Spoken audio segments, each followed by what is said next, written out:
नमस्कार, मी आपल्या सर्वांची लाडकी मैत्रीण ए सी रंगोली चॅनलमध्ये तुमचं मनपूर्वक स्वागत आहे. श्री शिवाय नमस्तुभ्यं मैत्रिणींनो, तुमच्यासाठी मी आज छोट्या आणि सोप्या पद्धतीच्या 2 रांगोळ्या आणलेल्या आहेत आणि त्या रांगोळ्या महादेवाच्या पिंडीच्या आहेत. तर तुम्ही माझ्या या रांगोळ्या नक्कीच ट्राय करा. अशा प्रकारे आपल्याला 3 ते 1 ठिपके असे आखून घ्यायचे आहेत. त्यानंतर आपल्याला इथे दिव्याचा आकार काढून घ्यायचा आहे.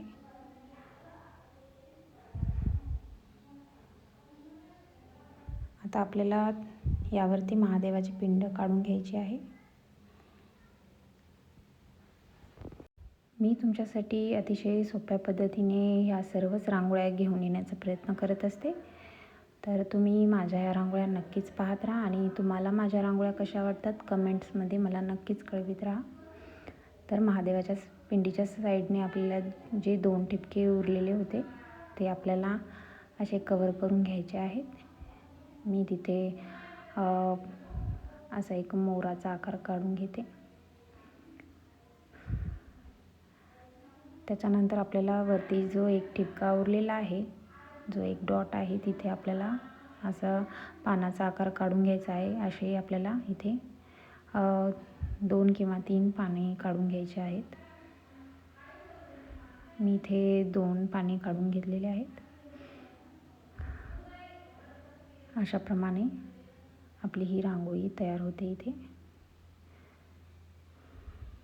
त्यानंतर मी इथे मागे अशी एक वेल काढून घेते.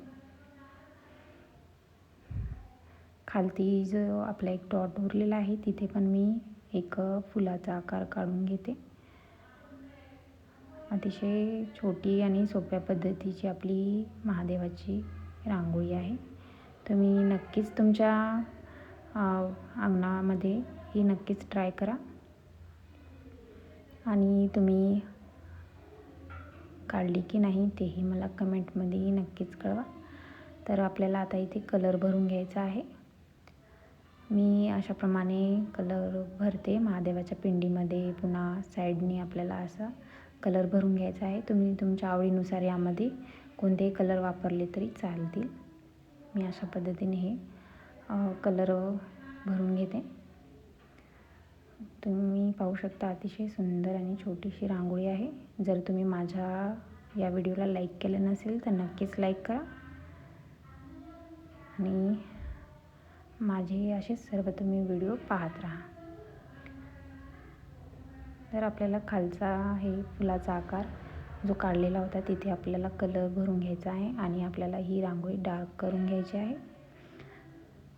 डार्क रांगोळी केल्याने मी सांगितलं त्याप्रमाणे आपली रांगोळी एकदम उठावदार दिसते.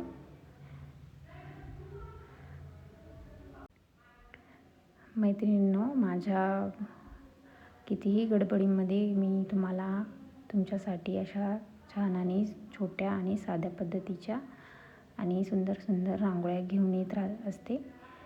आज माझ्या घरी पाहुणे आलेले आहेत, तरीही मी तुम्हाला माझ्या वेळातला वेळ काढून तुमच्यासाठी या महादेवाच्या स्पेशल रांगोळ्या घेऊन आलेली आहे.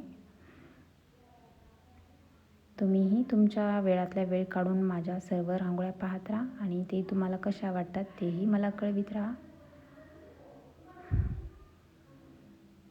अशा पद्धतीने आपल्याला इथे एक डिझाईन तयार करून घ्यायची आहे. मध्यभागी पण अतिशय सुंदर अशी ही डिझाईन आपली तयार होते.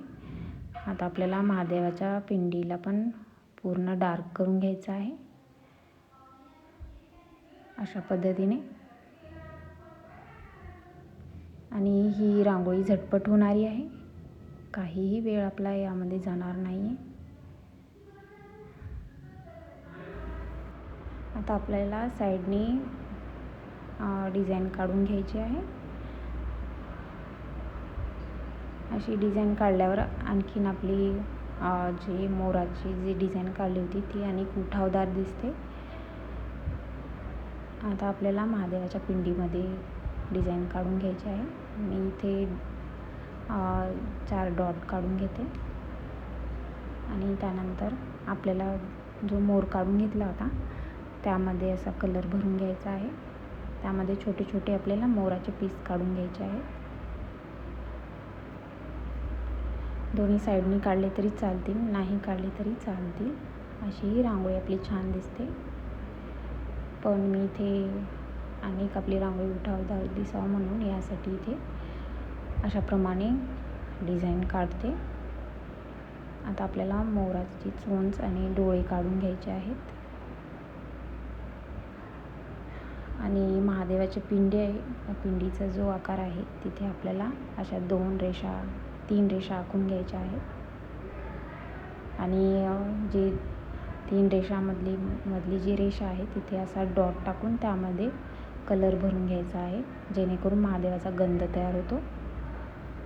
आता आपली ही रांगोळी तयार झालेली आहे. आणि ही रांगोळी तुम्हाला कशी वाटते तुम्ही मला नक्कीच कळवा. आता आपण